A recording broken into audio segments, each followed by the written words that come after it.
Pues buenas tardes y bienvenidos a la introducción al Antiguo Testamento.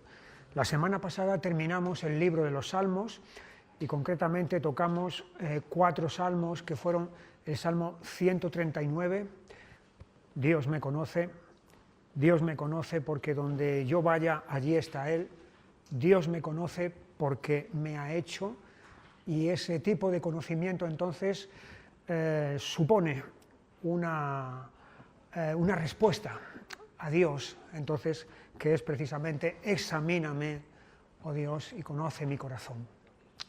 Luego vimos, para acabar, los 3 últimos salmos, que son 148, 149 y 150. Los 3 tienen algo en común, que es la alabanza. La palabra alabanza está por todos ellos y de hecho es la mejor culminación que podía haber, el mejor final para el libro de los Salmos, porque la alabanza está enfocada, por supuesto, en Dios, y entonces es a Él a quien todas las criaturas, incluso las inanimadas, y por supuesto su pueblo, Israel, pero todo lo que respira entonces acaba en esa alabanza, en esa explosión de alabanza. Y así fue como terminamos el libro de Salmos, y entonces ahora entramos en el libro de Proverbios. Hay unas correcciones, para los que tenéis el manual, en la primera edición, hay unas correcciones en algún versículo que hay que hacer. Luego las ediciones posteriores ya estuvo corregido, pero las voy a mencionar ahora. En la página 112, en el último párrafo, que empieza el simple, ahí pone Proverbios 1, 22, 14, 15, 18, 7, 19. No es 19, sino que es 7, 7. En ese último párrafo de la página 112. Luego saltamos a la página siguiente, la página 113, y en el párrafo superior hay una cita que pone Proverbios 5, Proverbios 19, 5, es Proverbios 19, 25. Luego, en el segundo párrafo, que comienza el falto de entendimiento, en el tercer párrafo, que empieza el insensato, está Proverbios 1, 7, 22, 10, 23, 14, 6, y es 14, 16.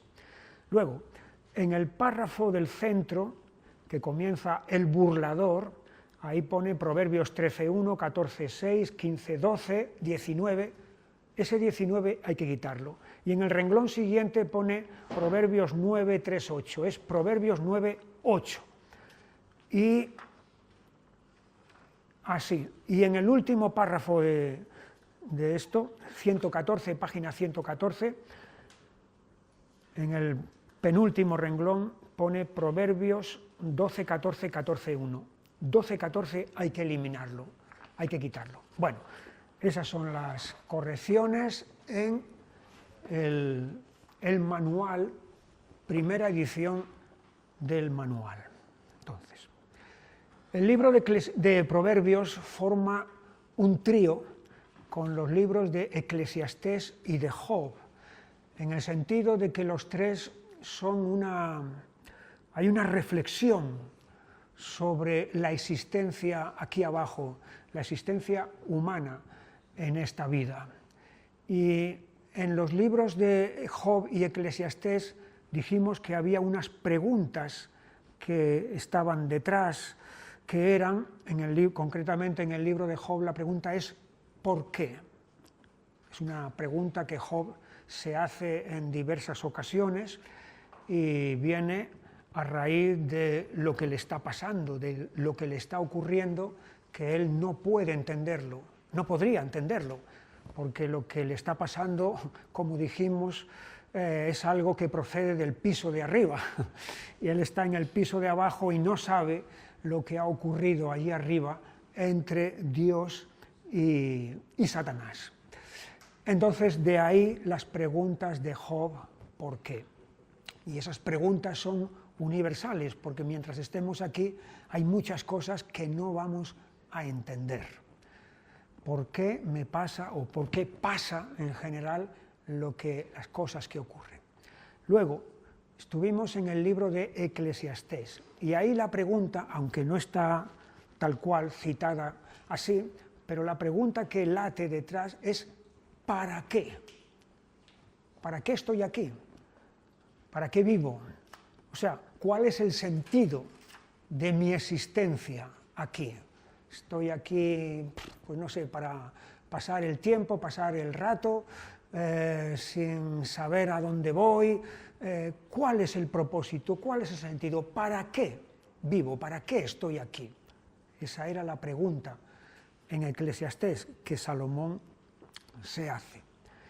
Y ahora la pregunta que está en Proverbios, aunque no tal cual como la voy a decir yo, pero sí que podemos notarla, es ¿cómo? ¿Cómo vivo yo aquí abajo? ¿Cómo debo de vivir aquí, en esta vida?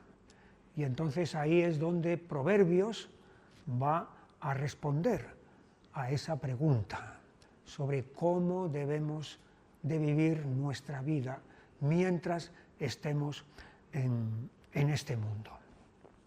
Lo que vamos a hacer en esta tarde es dar una introducción general al libro de Proverbios y luego las semanas siguientes nos meteremos más de lleno dentro. Pero ahora vamos a dar una introducción general.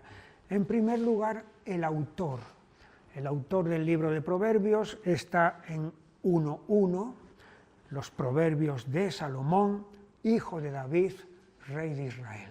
De tal manera que aquí está dicho quién es el autor.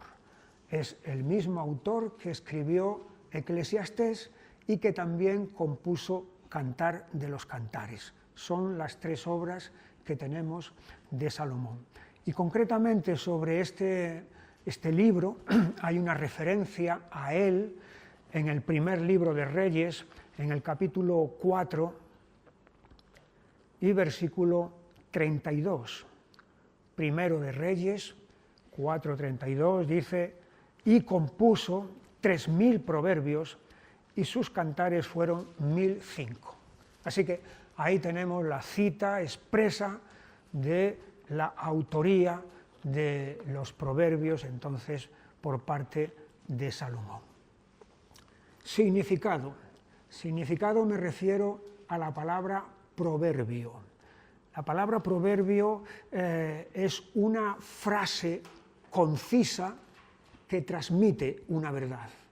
Eso sería un proverbio, sería una posible definición de proverbio. Es una frase concisa, escueta, muy corta, pero que transmite una verdad, y una verdad muy, muy importante. No obstante, a pesar de eso, y en el libro de Proverbios vamos a ver que hay muchas frases escuetas que transmiten una verdad. Sin embargo, la palabra proverbio en la Biblia también se emplea en otros sentidos. Por ejemplo, en el libro del profeta Ezequiel, en el capítulo 16,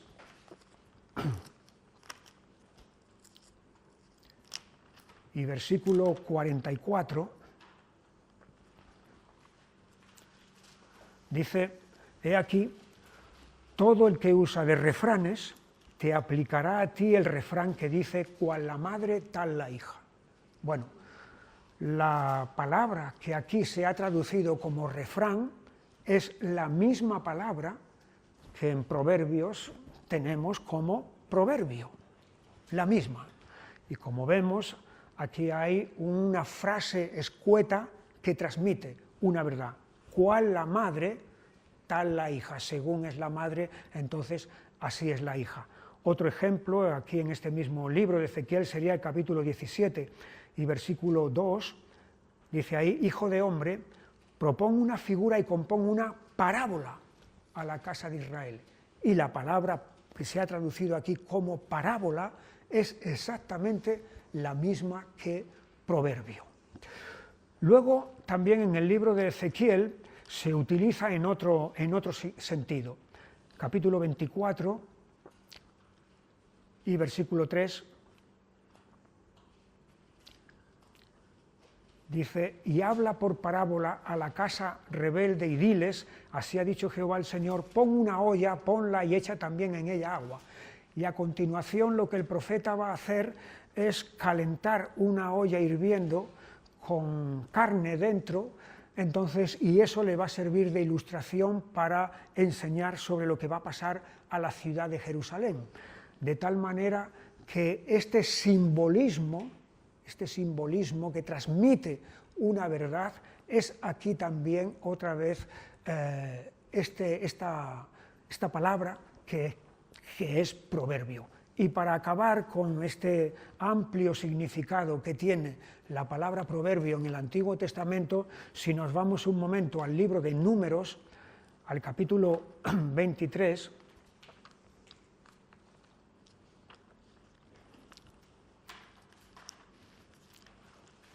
y versículo 7, está hablando Balaam, dice, y él tomó su parábola y dijo, y a continuación pronuncia una palabra profética.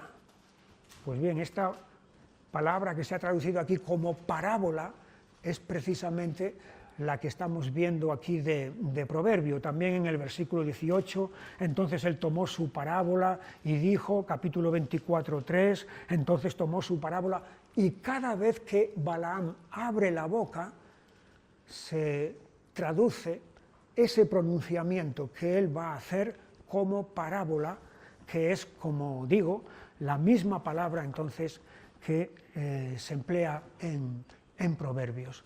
Así que, pero el significado básico y esencial lo tenemos en esa frase corta, breve, que transmite una importante verdad. A continuación vamos a pararnos en ver la división del libro de Proverbios. Es fácil hacer una división del libro de Proverbios cuando uno lo lee de forma completa, te das cuenta de que hay partes unas diferentes de las otras. Y así podríamos decir que hay una introducción. Proverbios tiene una introducción, que son los primeros 7 versículos del capítulo 1. Capítulo 1, del 1 al 7, esa es la introducción. Es donde Salomón plantea lo que después va a exponer, va a desarrollar. Ahí está el comienzo, la introducción de Proverbios. Luego, desde el capítulo 1, versículo 8, hasta el final del capítulo 9, vemos la enseñanza de un padre a un hijo. Y de hecho, la expresión hijo mío se repite una y otra vez a lo largo de estos capítulos. El padre está hablando, está enseñando, está instruyendo, avisando, aconsejando a su hijo sobre determinadas cuestiones. Entonces, esa sería la segunda parte, la que va desde el principio casi de este capítulo 1 hasta el final del capítulo 9. Luego, desde el capítulo 10 hasta el capítulo 22, versículo 16, tendríamos lo que son los proverbios propiamente dichos. Es decir, las frases escuetas, ahí fíjate, capítulo 10, versículo 1, los proverbios de Salomón. El hijo sabio alegra al padre, pero el hijo necio es tristeza de su madre.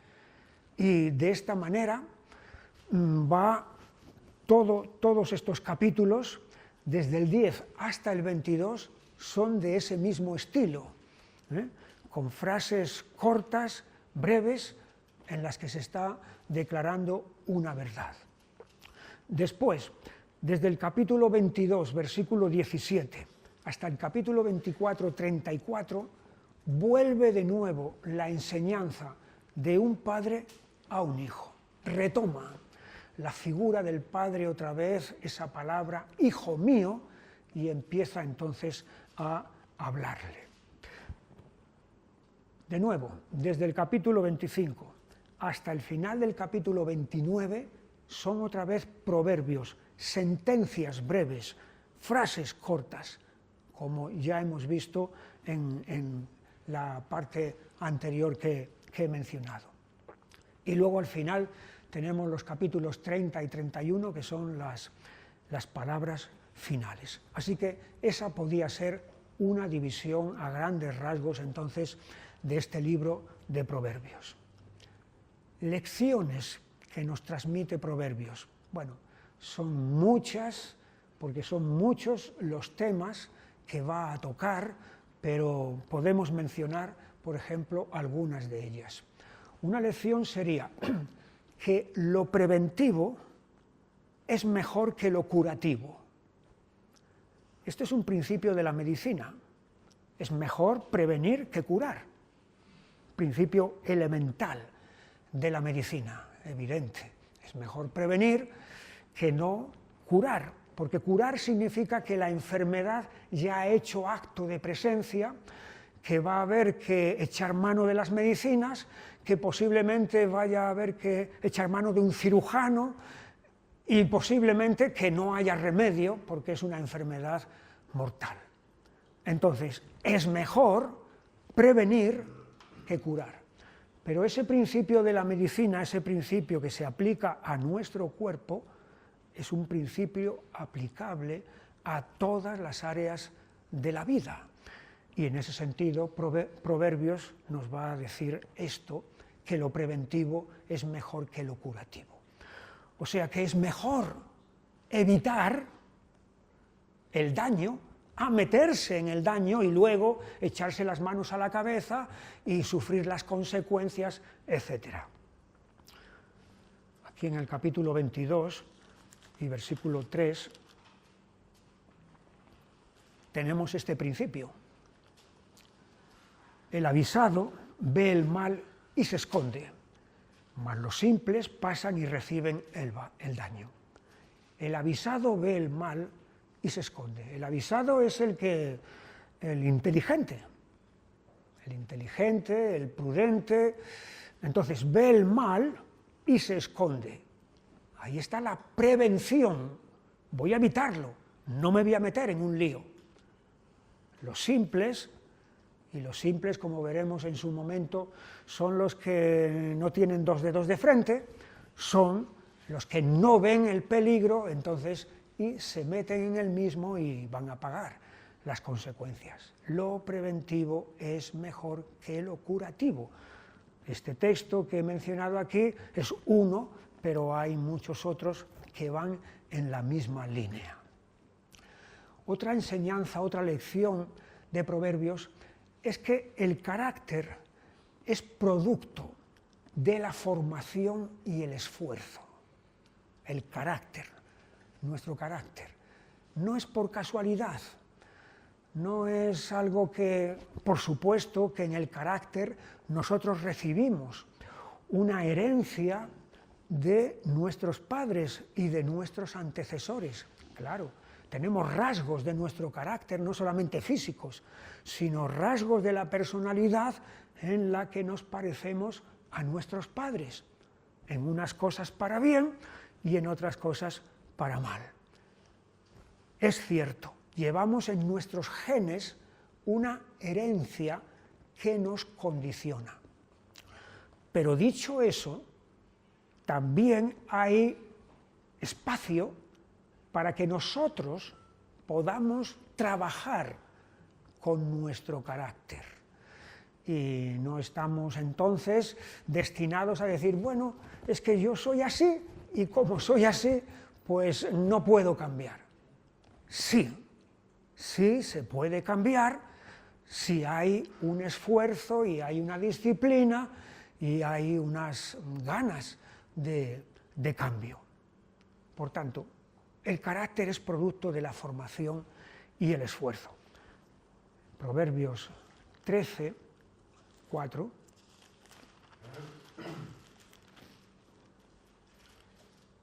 El alma del perezoso desea y nada alcanza, mas el alma de los diligentes será prosperada.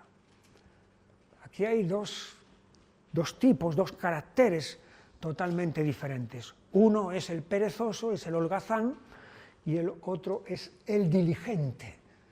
Y el diligente es el que actúa inmediatamente, el que tiene delante de sí una tarea y no la pospone, no la deja para el mes que viene o el año que viene o cuando tenga ganas o lo que sea. Pero la diligencia supone esfuerzo y la diligencia supone disciplina.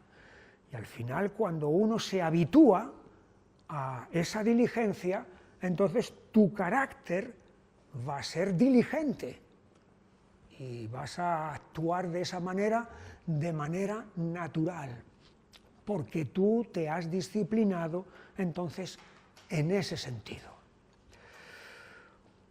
Otra lección que nos transmite también Proverbios es que lo cotidiano, o sea, las cosas menores, las cosas que parece que no tienen mucha importancia, también están bajo la consideración de Dios. 14:4 dice: sin bueyes el granero está vacío, mas por la fuerza del buey hay abundancia de pan. Esto es una verdad de perogrullo, como decimos, es decir, es una verdad básica, esencial. Sin bueyes, o sea, sin fuerza de trabajo, el granero está vacío, mas por la fuerza del buey hay abundancia de pan.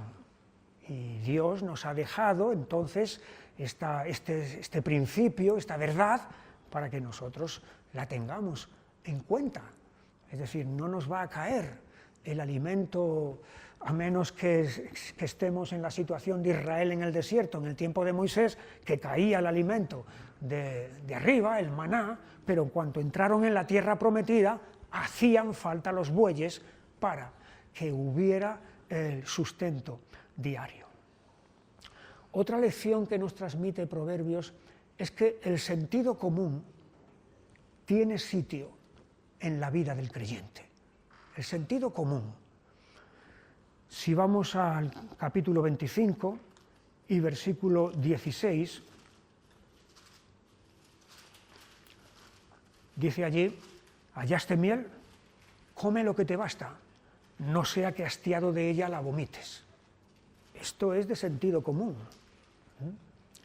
Las cosas hay que manejarlas, hay que tratarlas de forma moderada. Incluso las cosas buenas, dulces, en este caso como la miel, cuando hay excesos, eso va a repercutir de manera dañina sobre nosotros. Es una cuestión de simple sentido común. No hace falta ser una persona espiritual no, esto lo puede entender cualquiera. Otra lección que nos transmite Proverbios es que la sabiduría es siempre hermana de la justicia. La sabiduría y la justicia van siempre de la mano. Capítulo 10 y versículo 31.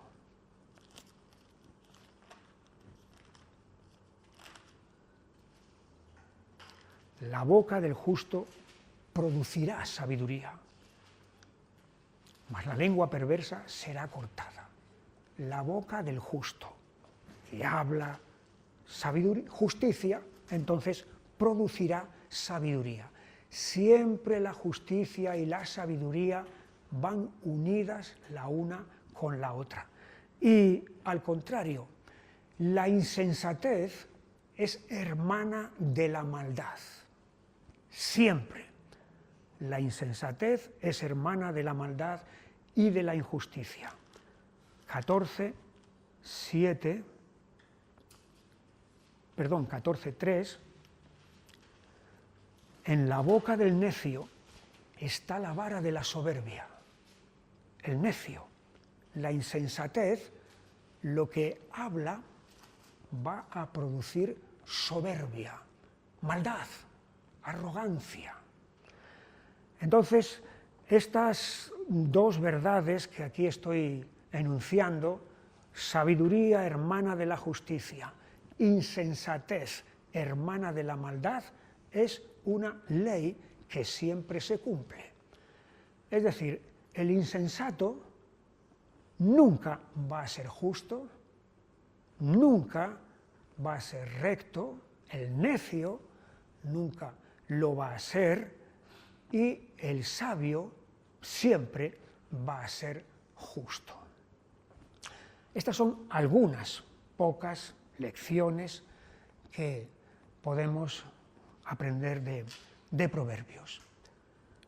Temas de Proverbios. Hay muchos temas en los que Proverbios se va a fijar sobre nuestra actividad aquí, en esta vida y en este mundo. Uno de ellos tiene que ver con la educación de los hijos. De hecho, como hemos dicho, los primeros 9 capítulos del libro tienen que ver con el padre instruyendo y enseñando al hijo. Hijo mío.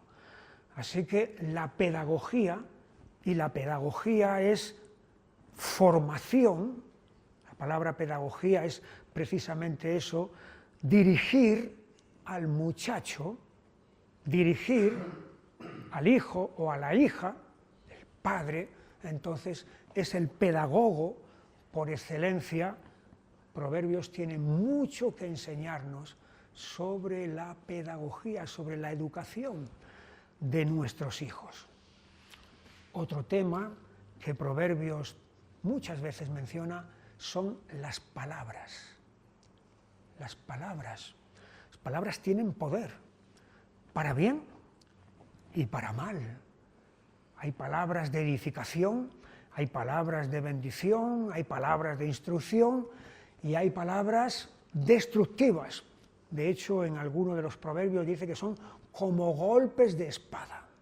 Efectivamente, la importancia que tienen las palabras. Luego, en el Nuevo Testamento, Santiago va a tomar ese tema de las palabras y lo va a hacer suyo. Pero aquí en Proverbios muchas veces vemos la importancia que tienen las palabras. Otro tema que Proverbios toca tiene que ver con el trabajo, la actividad cotidiana que todos hacemos todos los días. Y en ese sentido va a hablar de la laboriosidad o la diligencia y va a hablar también de la pereza y de la holgazanería y de los distintos resultados que obtiene el que es trabajador y el que es un vago. El trabajo. Otro tema que Proverbios toca es la honradez. La honradez en los negocios, la honradez en nuestras transacciones comerciales y con los demás. Otro tema también tiene que ver con el dinero, cómo manejamos nuestro dinero. Por ejemplo, los préstamos, una cosa muy importante que a veces no nos queda más remedio que pedir un crédito, pero eso hay que pensárselo bien 2 veces antes de hacerlo, no vaya a ser que nos metamos alegremente en una aventura que luego termine siendo totalmente desastrosa. Otro tema es el matrimonio, la familia, la amistad, los amigos. Hay amigos. Cuando yo era niño, iba al colegio de los salesianos y hubo un cura que nos decíamos, hay 3 clases. Están los amigos, los amiguitos, los amiguetes y los amigotes, nos decía el hombre. Amiguitos, como éramos niños, son los amigos de verdad. Los amiguetes, pues ya sabes, para pasar el rato. Y los amigotes, que son ya los sinvergüenzas, ¿no? Entonces, él nos decía eso, pues Proverbios nos habla acerca de la amistad. Proverbios nos habla también acerca de la sexualidad, dentro del matrimonio y fuera del matrimonio también. Proverbios nos habla acerca del gobierno, de los gobernantes. Así que hay una variedad de temas en Proverbios. Luego tenemos los personajes. Como vamos a ver luego, aquí no aparecen personajes que sean fulano, mengano, etcétera. No aparecen personajes específicos, concretos, con nombre propio, pero sí que hay muchos caracteres, muchos personajes genéricos, lo que yo llamo una galería de retratos. En Proverbios tenemos una galería de retratos. Hemos entrado alguna vez, a lo mejor, en el Congreso de los Diputados o en el Senado, y allí tenemos los retratos de los presidentes del Congreso. De todos los presidentes están allí puestos, y en el Senado también. Y a lo mejor si vamos a una empresa importante, a una corporación muy importante y que tiene muchos años de existencia, puede ser que allí aparezcan también los principales directivos, sus retratos están allí puestos, porque son una referencia. En Proverbios tenemos una galería completa de retratos. Está el simple, poca cabeza. Está el falto de entendimiento. Está el insensato. Está el necio. Está el burlador. Está el perezoso. Está el sabio. Está el prudente. Está el entendido. Está el justo. Está el impío. Está el prevaricador. Está la ramera. Está la mujer extraña. Está la mujer sabia. Está la mujer fuerte. Está la mujer valiosa. Una galería de retratos, de personajes que están aquí descritos. El estilo de Proverbios. Proverbios tiene básicamente dos estilos en los cuales está escrito. Un estilo, que es el de los primeros 9 capítulos que hemos dicho que son en los que el padre le está hablando al hijo, es un estilo de disertación. El padre está disertando, está explicando al hijo. Entonces está hablando. Ese es un estilo de esos capítulos y de otros que hemos dicho antes en las divisiones, esas que luego el padre vuelve otra vez a hablar al hijo de esa manera. Pero luego hay un estilo que yo le he llamado de proposición, no preposición, proposición, que es este que he aludido antes, de las frases escuetas, cortas, que transmiten una verdad. Hay muchos capítulos, entonces, que están escritos bajo ese estilo.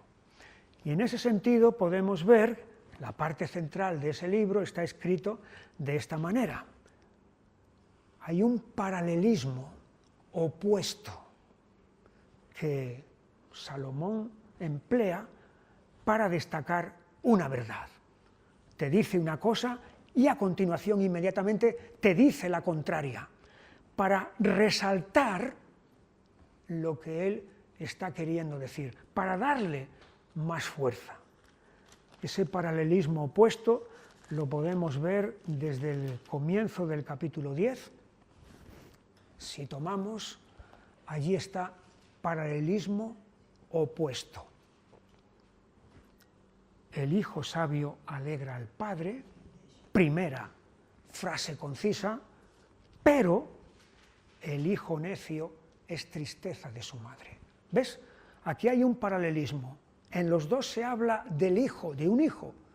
Son hijos diferentes, un hijo sabio y un hijo necio. Y los resultados, evidentemente, que producen uno y otro también son diferentes. Salomón podría haber dicho, el hijo sabio alegra al padre, punto, y pasar al siguiente. pero para darle fuerza a la verdad que quiere transmitir, lo que hace es utilizar entonces la verdad opuesta. El hijo sabio alegra al padre, pero el hijo necio es tristeza de su madre. Y si seguimos leyendo, nos daremos cuenta que a lo largo de todos estos pasajes hay una conjunción, o dos conjunciones que se llaman conjunciones adversativas, que se repiten una y otra vez, que son pero y más. El hijo sabio alegra al padre, pero el hijo necio es tristeza de su madre. Los tesoros de maldad no serán de provecho, más la justicia libra de muerte. El Señor no dejará padecer hambre al justo, más la iniquidad lanzará a los impíos. La mano negligente empobrece, más la mano de los diligentes enriquece. Y si seguimos leyendo más, pero, más, entonces es para destacar entonces este estilo entonces que él tiene de poner dos verdades opuestas para transmitir con más fuerza entonces el mensaje. Este es el paralelismo opuesto. Luego, dentro de este estilo, hay un paralelismo complementario, en el que una verdad se complementa o toma fuerza con algo que se añade sobre lo que ya se acaba de decir.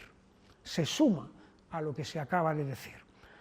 Por ejemplo, en 11:16, la mujer agraciada tendrá honra y los fuertes tendrán riquezas. Es un paralelismo complementario. O, por ejemplo, en 11:25, el alma generosa será prosperada. Aquí está una verdad. Y el que saciare, él también será prosperado. Se añade algo más que complementa a lo que ya se ha dicho. Pues bien, hay muchos proverbios entonces que están escritos de esta manera y que nos ayudan para poder captar de forma más profunda la verdad que ahí se quiere transmitir. Estilo. La naturaleza de Proverbios. Proverbios es un libro práctico. Práctico. No es una cosa teórica que se pierde ahí en disquisiciones y en teorías. No.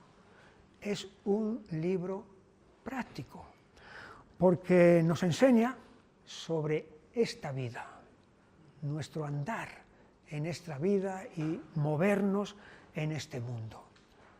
Somos hijos y por lo tanto como hijos nos tienen mucho que enseñar. Somos padres y como padres nos tienen mucho que enseñar. Somos vecinos. Muchos de nosotros vivimos en una comunidad de vecinos, ¿verdad? Donde en un edificio hay varios pisos. En esa comunidad de vecinos hay unas relaciones. Hay vecinos agradables, hay vecinos desagradables, hay vecinos cooperadores, hay vecinos que lo único que hacen es poner pegas y problemas a todo lo que las resoluciones que se quieran tomar. Proverbios nos enseña entonces cómo movernos, cómo actuar con sabiduría en medio de todos estos, vamos a decir, papeles o roles que tenemos en esta vida. Padre, hijo, vecino, hermano, amigo, trabajador, ciudadano. Formamos parte de una sociedad. Estamos aquí, no estamos aislados, no nos hemos ido a un desierto donde no tenemos relación con nadie y entonces no van a surgir ningún tipo de problemas. Estamos en medio de un mundo, de una sociedad minúscula, que es la familia, está el vecindario y luego está pues la comunidad y la nación, etc. Proverbios es un libro práctico que nos enseña cómo hemos de movernos en todos esos aspectos. El alcance de Proverbios. Después de haber dicho todo esto, parece que Proverbios es simplemente un manual de habilidades, de saber moverte como pez en el agua y saber salir airoso de las situaciones y ya está. Eso es todo lo que Proverbios tendría que decirnos. A primera vista parece que es así, pero no es así. Me acuerdo cuando era niño, tenía yo aproximadamente unos 12 años en el colegio donde estaba, que una de las asignaturas que tuvimos un año se llamaba urbanidad. Urbanidad. Y de hecho había un libro de texto.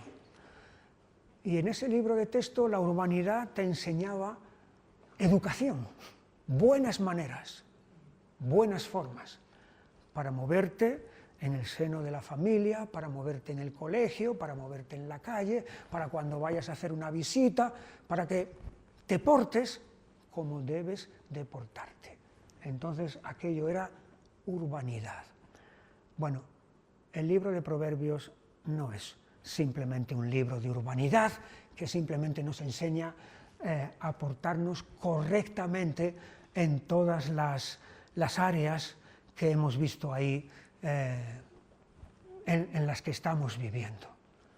Porque hay algo muy importante que ya desde el principio este libro establece, y es que debemos de vivir aquí abajo sabiamente, y esa manera de vivir sabiamente es bajo el temor de Dios. Es decir, no se trata simplemente de relaciones horizontales, de relaciones humanas, de cómo debemos de comportarnos hacia el prójimo, sino que todo eso está bajo la mirada de Dios. Proverbios 1:7, el principio de la sabiduría es el temor del Señor. Y esta es la piedra angular, entonces, de toda la enseñanza de este libro. De tal manera que, como digo, no es simplemente un manual de habilidades para saber salir airosos de situaciones complicadas o difíciles, que nos vaya prósperamente en esta vida, etcétera, etcétera. Eso es una consecuencia, pero la piedra angular de todo ello la tenemos aquí, en estar bajo la mirada de Dios. Por lo tanto, Proverbios tiene un alcance que va más allá de los límites de aquí abajo. De hecho, fíjate en el capítulo 3 y versículo 5, cuando el padre le está hablando al hijo y le dice: fíate del Señor de todo tu corazón y no te apoyes en tu propia prudencia, reconócelo en todos tus caminos y Él enderezará tus veredas, no seas sabio en tu propia opinión, teme al Señor y apártate del mal, porque será medicina a tu cuerpo y refrigerio para tus huesos. Honra al Señor con tus bienes y con las primicias de todos tus frutos, y serán llenos tus graneros con abundancia, y tus lagares rebosarán de mosto. No menosprecies, hijo mío, el castigo del Señor, ni te fatigues de su corrección, porque el Señor al que ama castiga, como el Padre al Hijo a quien quiere. Así que el Padre le está encomendando aquí a su Hijo el que tenga presente a Dios en su vida. No es solamente que tenga presente los peligros que aquí abajo hay, o las compañías, o esto o lo otro, que por supuesto está ahí, pero por encima de todo, que tenga presente en su vida a Dios, y bajo su mirada y bajo su voluntad entonces viva. Ese es el alcance que tiene Proverbios. La actualidad de Proverbios fue escrito hace 3000 años y podríamos pensar, ¡buah! Esto está superado, esto ya no tenemos muchos mejores expertos y mejores métodos y enseñanzas, etcétera, lo que necesitamos. Pero aunque este libro tiene 3000 años de existencia, sin embargo, sigue siendo plenamente actual. Por una sencilla razón, porque los personajes que Proverbios describe, el simple, el insensato, el falto de entendimiento, el necio, el burlador, el holgazán, el sabio, el prudente, el cuerdo, el justo, la ramera, la mujer extraña, la mujer sabia, la mujer valiosa. Todos esos personajes no son solamente de hace 3000 años, son de entonces, son de ahora y serán siempre.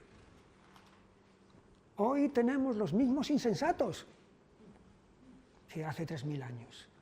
Y hoy hay los mismos faltos de entendimiento que hace 3000 años. Y hay las mismas prostitutas que hace 3000 años. Y hay las mismas mujeres sabias que hace 3000 años. Entonces, el libro de Proverbios es totalmente actual. Y tenemos que ir a este libro entonces para aprender y para que nuestros ojos sean abiertos y seamos instruidos en todas estas verdades. Porque los caracteres que aquí aparecen son intemporales. Estaban en la época de Salomón, estaban en la época de Pablo, estaban en la época de Noé y están en nuestra época, exactamente igual. En ese sentido, nada ha cambiado. Podemos ir a la Luna, podemos ir a Marte, podemos tener inteligencia artificial, podemos tener todo lo que quieras, pero seguimos igual que siempre, básicamente igual que siempre. Por eso, Proverbios es actual. Hay algo que se me ha olvidado poner aquí. Después de la actualidad está el método. Y el método que utiliza Proverbios es didáctico, de enseñanza, de instrucción. El maestro enseñando al alumno. En este caso, el padre enseñando al hijo. El padre, el maestro, el hijo, el alumno. Ese es el método que emplea Proverbios. Y finalmente tocamos el propósito de Proverbios. El propósito de Proverbios lo tenemos en la introducción, capítulo 1 y versículo 2. Para entender sabiduría y doctrina, para conocer razones prudentes, para recibir el consejo de prudencia, justicia, juicio y equidad, para dar sagacidad a los simples y a los jóvenes inteligencia y cordura. Oirá el sabio y aumentará el saber, y el entendido adquirirá consejo, para entender proverbio y declaración, palabras de sabios y sus dichos profundos. Por lo tanto, el propósito de Proverbios es comunicar todas estas cosas que aquí han aparecido. Comunicar sabiduría, comunicar doctrina, comunicar prudencia, consejo, justicia, sagacidad, inteligencia, cordura, ya mencioné la sabiduría, saber. Todo esto es el propósito que tiene este libro. Pasamos a considerar esta parte. La sabiduría. La pregunta que decíamos, a la que nos respondía Proverbios es ¿cómo? ¿Cómo tengo que vivir en esta vida, en este mundo? Y la respuesta de Proverbios sería una palabra: sabiamente. Sabiamente. Y vamos a ver la sabiduría en el mundo antiguo. La importancia que la sabiduría tenía en el mundo antiguo. Es interesante que la primera vez que en la Biblia aparece la palabra sabiduría es en el capítulo 3 de Génesis, cuando se produce la tentación y entonces Eva se fija en el árbol que Dios ha prohibido y una de las cosas que dice es que vio que era codiciable para alcanzar sabiduría. Codiciable para alcanzar sabiduría. Luego, esa sabiduría va a ser la necedad suprema, supina, pero en principio ahí está el deseo de tener esa sabiduría. Y efectivamente en el mundo antiguo la sabiduría tiene un papel predominante. Está la sabiduría en Egipto. Si vamos al capítulo 41 de Génesis, versículo 8,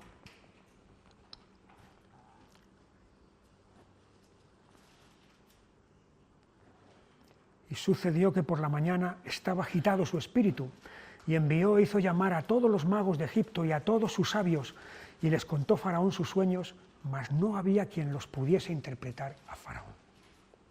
Es el sueño, los sueños que Faraón tuvo y que luego José se los va a interpretar.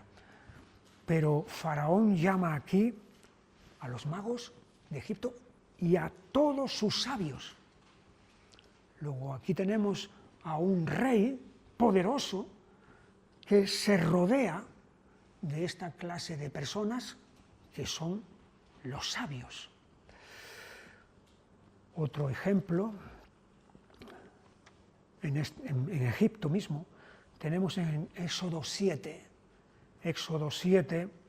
y versículo 11, entonces llamó también Faraón sabios y hechiceros, e hicieron también lo mismo los hechiceros de Egipto con sus encantamientos. Aarón y Moisés han arrojado la vara al suelo, se ha convertido en culebra, asombroso. Y Faraón llama a los sabios y a los hechiceros para que hagan lo mismo. Primer libro de Reyes, capítulo 4 y versículo 30. Era mayor la sabiduría de Salomón que la de todos los orientales y que toda la sabiduría de los egipcios. Fíjate, aquí se menciona a los orientales en general, naciones de Oriente.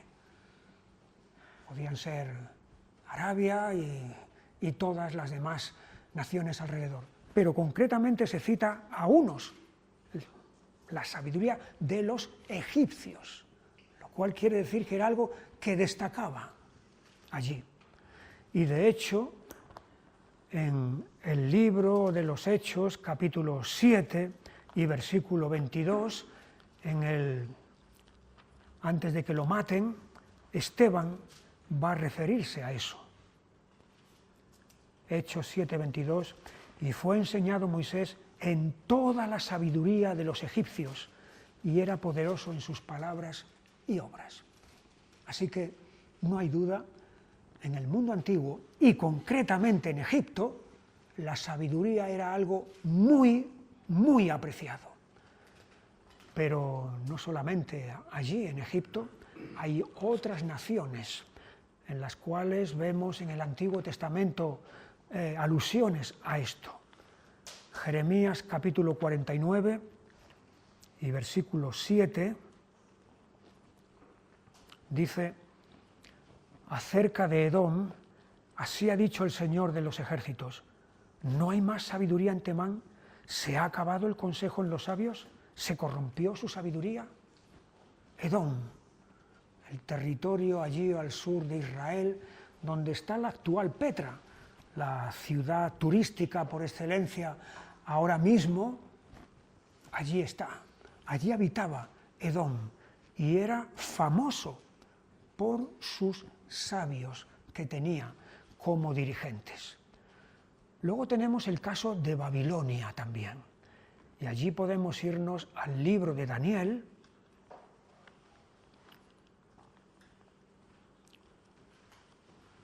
capítulo 4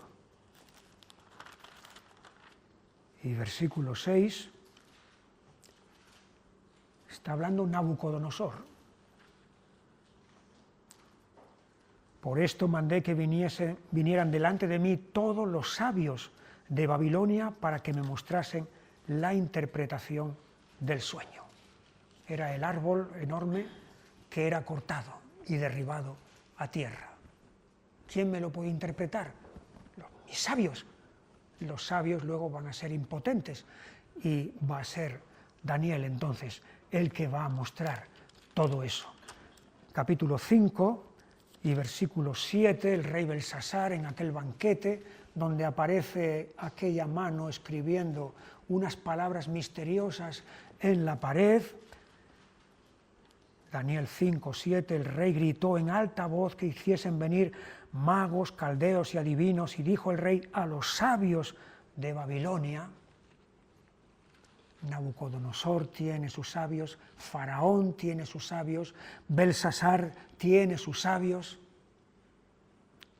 Tiro, la capital mundial del comercio antiguo. Ezequiel 28, 3. He aquí que tú eres más sabio que Daniel. No hay secreto que te sea oculto. Con tu sabiduría y con tu prudencia has acumulado riquezas y has adquirido oro y plata en tus tesoros. Con la grandeza de tu sabiduría en tus contrataciones has multiplicado tus riquezas y a causa de tus riquezas se ha enaltecido tu corazón. Está hablando aquí al príncipe, al gobernante de Tiro. Todo ese imperio económico se ha construido a base de esa sabiduría que ha sabido desplegar. Vamos viendo naciones del mundo antiguo, el aprecio que había por la sabiduría y los sabios, los que supuestamente tenían la sabiduría. Y por último, nos fijamos en el libro de Esther. Esther capítulo 1 y versículo 13. Preguntó entonces el rey a los sabios que conocían los tiempos, porque así acostumbraba el rey con todos los que sabían la ley y el derecho. Ha mandado llamar a su esposa, Vasti, para presentarla ante todos sus invitados. Ella se ha negado a presentarse y entonces es cuando el rey consulta a los sabios que le rodean cuál es la decisión que hay que tomar. Ahí está la sabiduría presente en el mundo antiguo. Pero esta sabiduría del mundo, esta sabiduría humana, sale condenada en la Biblia. Isaías capítulo 29,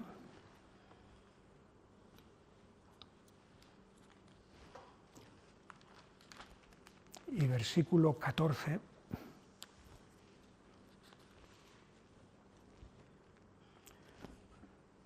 Por tanto, he aquí que nuevamente excitaré yo la admiración de este pueblo con un prodigio grande y espantoso, porque perecerá la sabiduría de sus sabios y se desvanecerá la inteligencia de sus entendidos.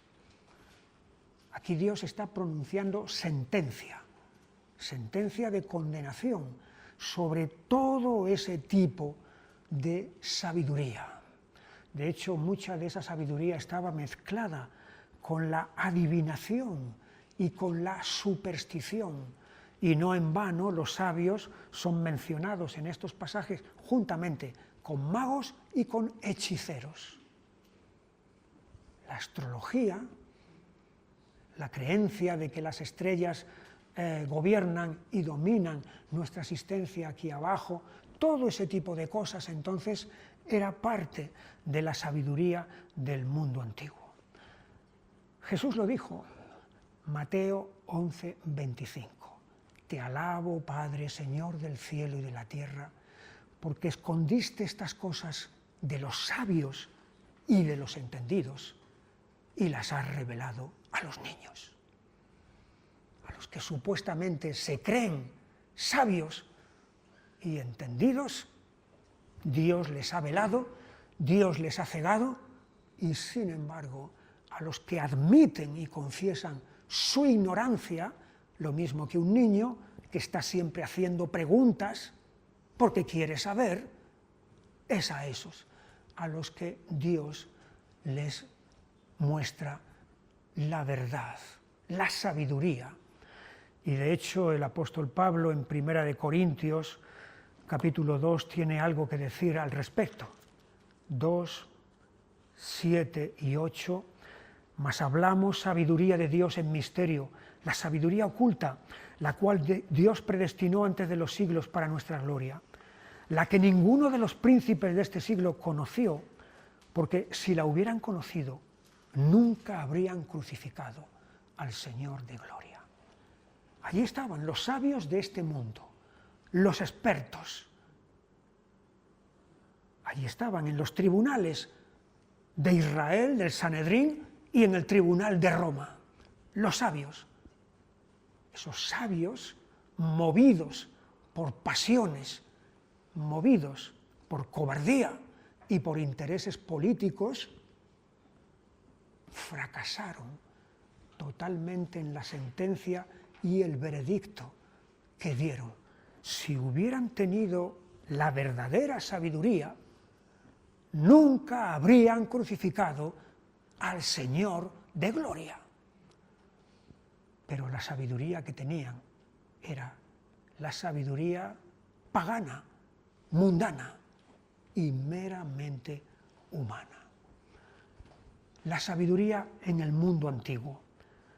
Tocamos a continuación la sabiduría en Israel y ahí lo dejamos por esta tarde. Si vamos al libro del profeta Jeremías, capítulo 18 y versículo 18, aquí se hace una triple división de los gobernantes de Israel. 3 categorías de gobernantes. Y dijeron, venid y maquinemos contra Jeremías, porque la ley no faltará al sacerdote, ni el consejo al sabio, ni la palabra al profeta. 3 tipos de dirigentes: sacerdotes, profetas y sabios. Aquí se está especificando claramente. Ahora ya no estamos en las naciones de alrededor, sino que estamos en Israel. Y allí se está señalando entonces a este tipo de personaje que tiene categoría, juntamente con los profetas y con los sacerdotes, que son los sabios. Hay un caso de sabiduría en una persona de a pie, en este caso una mujer. Lo tenemos en el segundo libro de Samuel, en el capítulo 20, y versículo 16.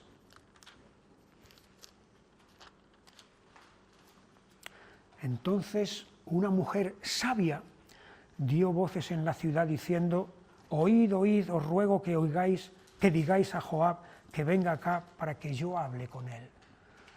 Era una situación crítica porque después de que David pasó lo que pasó con su hijo Absalón, después de la derrota de Absalón y de su muerte, y del regreso de David otra vez a Jerusalén, entonces hay una sublevación de un tal Seba, que quiere llevarse las 10 tribus que han apoyado a Absalón, llevárselas él contra David. Y entonces ahí es donde se va a producir un ataque del general Joab, que está de parte de David, para capturar a este rebelde, a este hombre. Y allí llegan a una ciudad que se llama Abel Bet Maaca. Los hombres de David han rodeado la ciudad, allí dentro está el rebelde, y la ciudad corre peligro de ser arrasada.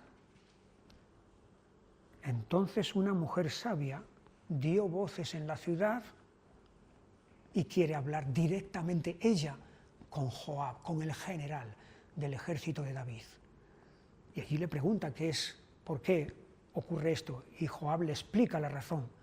Y entonces la mujer va a la población y dice: Seba es el culpable de todo esto. Y entonces entregan a Seba muerto para que Joab se retire. Esta mujer sabia libró a su ciudad de la destrucción, de ser arrasada. Es un ejemplo de sabiduría, pero sin duda el ejemplo clásico de sabiduría lo tenemos en el autor del libro de Proverbios, que es Salomón. Vamos a primer libro de Reyes, capítulo 4, o mejor 3 y versículo 9, porque allí está la petición que Salomón hace a Dios. Cuando él le dice: pídeme lo que quieras que te dé. 3:9, primero de Reyes: da pues a tu siervo corazón entendido para juzgar a tu pueblo y para discernir entre lo bueno y lo malo, porque ¿quién podrá gobernar este pueblo, tu pueblo tan grande? Esa es la petición de Salomón de sabiduría, y es la demostración que luego en el capítulo 3 él va a hacer cuando se presenten aquellas dos mujeres. Cada una de ellas ha sido madre de un niño, pero uno de ellos ha muerto por la noche y las dos dicen que son madres del niño vivo. Y entonces Salomón manda que traigan la espada, y cuando la verdadera madre ve que van a matar a su hijo, entonces dice: entrégaselo a ella, y Salomón entonces discierne: esta es la verdadera madre.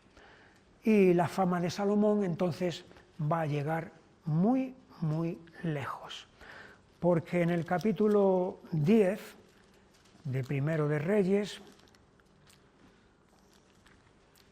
y versículo 1, oyendo la reina de Sabá la fama que Salomón había alcanzado por el nombre del Señor, vino a probarle con preguntas difíciles. Y ahí es donde Salomón va a responder todas esas preguntas. La fama de la sabiduría de Salomón ha llegado muy, muy lejos. La sabiduría es necesaria en Israel para los artistas. Los artistas artesanos que van a diseñar, que van a hacer, no diseñar, porque el diseño viene de Dios, que van a efectuar el diseño del tabernáculo, de las vestiduras, de los ornamentos, de todo eso, todos esos artesanos están investidos con la sabiduría de Dios. En Éxodo, en el capítulo 28 y versículo 3,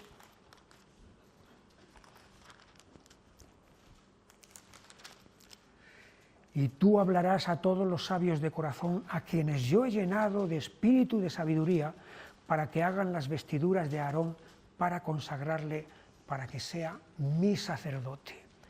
Y otra vez en 31, 3, y lo he llenado, está hablando de Bezaleel, lo he llenado del Espíritu de Dios en sabiduría y en inteligencia, en ciencia y en todo arte.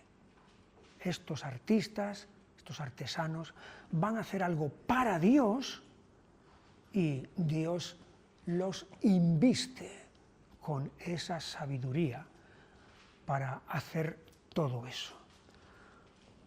Los jueces los que se van a sentar en un tribunal para juzgar necesitan esa sabiduría.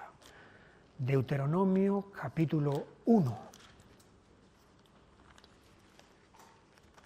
y versículo 13: dadme entre vosotros de vuestras tribus varones sabios y entendidos y expertos, para que yo los ponga por vuestros jefes.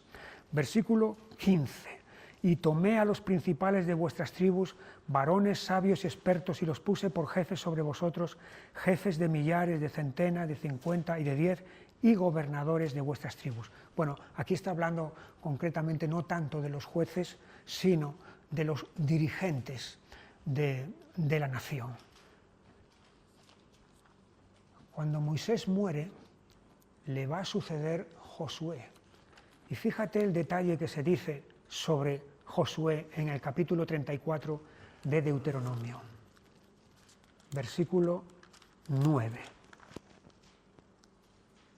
Y Josué, hijo de Nun, fue lleno del espíritu de sabiduría, porque Moisés había puesto sus manos sobre él.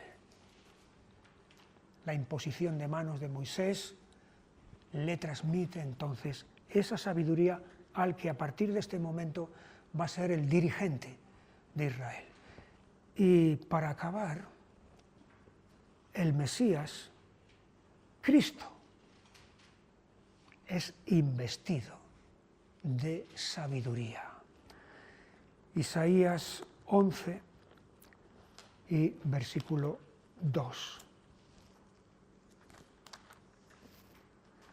Y reposará sobre él el Espíritu del Señor, Espíritu de sabiduría y de inteligencia, Espíritu de consejo y de poder, Espíritu de conocimiento y de temor del Señor. La sabiduría en Israel, absolutamente necesaria. También nosotros la necesitamos, porque como nos dice el libro de Proverbios, ¿cómo hemos de vivir aquí? Sabiamente. Que el Señor nos ayude. La semana próxima continuaremos con esta otra parte y nos introduciremos entonces más de lleno en el libro de Proverbios. Hasta entonces, que el Señor os bendiga. Las cosas que el Señor hizo por mí, incontables son sus maravillas.